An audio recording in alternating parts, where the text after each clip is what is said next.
Apa aja status dan jenis karyawan? Apakah cukup karyawan PKWT dan karyawan PKWTT, karyawan kontrak dan karyawan magang, atau ada status lainnya? Bagaimana dengan karyawan mitra dan karyawan magang? Jadi gini, yang namanya hubungan kerja itu adalah hubungan antara perusahaan dan karyawan. Dasar dari hubungan kerja adalah perjanjian kerja. Adanya hubungan kerja karena adanya perjanjian kerja. Tanpa adanya perjanjian kerja tidak akan ada yang namanya hubungan kerja. Nah, di dalam sebuah hubungan kerja unsurnya selain perjanjian kerja ada juga perintah ya.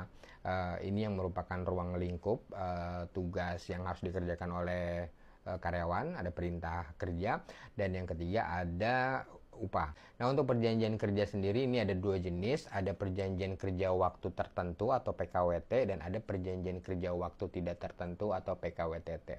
Perjanjian kerja waktu tertentu (PKWT) ini biasanya untuk karyawan kontrak, disebut perjanjian kerja waktu tertentu karena memang waktunya di dalam perjanjian kerjanya itu sudah ditentukan 1 tahun, 2 tahun, 3 tahun, dan ini harus ditentukan berapa lama durasi atau masa kerja si karyawan tersebut.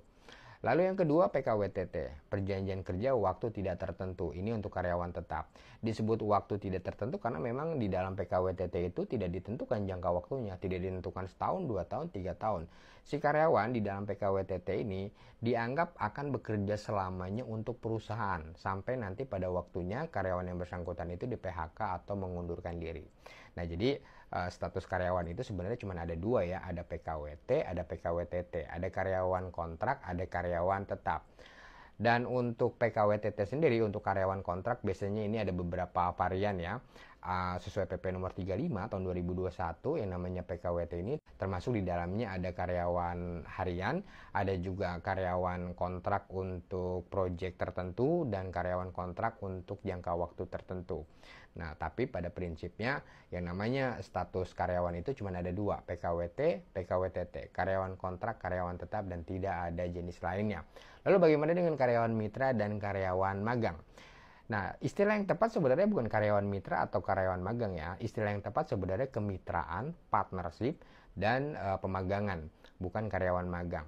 Untuk kemitraan sendiri ini bukan merupakan hubungan kerja karena dasarnya adalah perjanjian kemitraan. Hubungan antara perusahaan dengan perorangan di luar konteks hubungan kerja. Dan untuk pemagangan sendiri ini dasarnya bukan hubungan kerja tapi hubungan pemagangan. Hubungan pemagangan itu konteksnya pelatihan kerja ya. Jadi ada orang baru lulus katakanlah sekolah menengah kemudian berlatih untuk bekerja.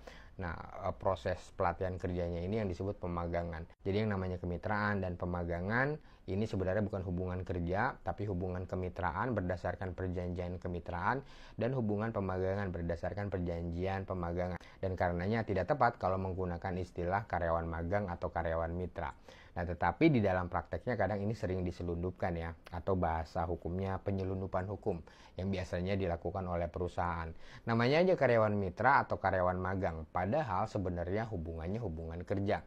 Nah, ini untuk mengaburkan status hubungan kerja sebenarnya supaya nampak seperti hubungan pemagangan atau hubungan kemitraan. Nah, jadi status hubungan kerja, status karyawan itu cuma ada dua ya. Karyawan kontrak, karyawan tetap, karyawan PKWT, karyawan PKWTT, dan tidak ada status karyawan lainnya.